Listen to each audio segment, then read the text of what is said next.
नमस्कार. जय शिवराय मित्रांनो. माझं नाव प्रतीक सुधीर चव्हाण.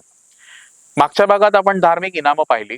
या भागात आपण इनामं पाहणार आहोत, पण त्यांचे काय प्रकार असतात याविषयी जाणून घेणार आहोत. तर महाराजांनी ही इनामं दिली. काही काही लोकांना ही इनामं द्यावी लागली आणि त्या इनामांचे दोन प्रकार असत. पहिलं होतं दिवाणी अथवा सनदी निस्बत. ओके. आणि दुसरं होतं हे होतं गाव निस्बत इनाम.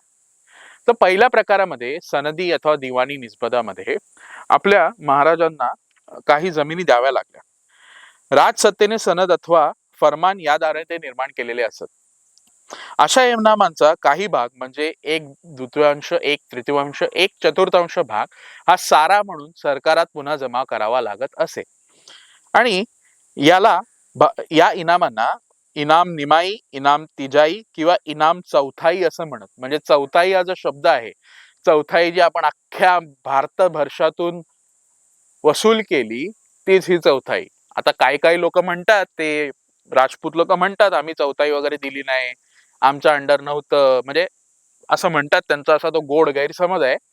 पण त्यांना माहित नाहीये खरी गोष्ट, किंवा माहित असून सुद्धा त्यांना जाणून घ्यायची नाहीये. ठीक आहे, तो आपला विषय नाहीये.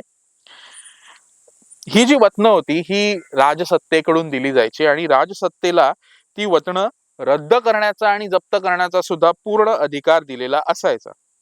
म्हणजे समजा एखादी व्यक्ती ही स्वराज्याशी एकनिष्ठ नाहीये असं समजलं की त्याचं ते इनाम रद्द व्हायचं, त्याला गाव बाहेर कळलं जायचं आणि पुढे मग त्याचा तो बघून घ्यायचा.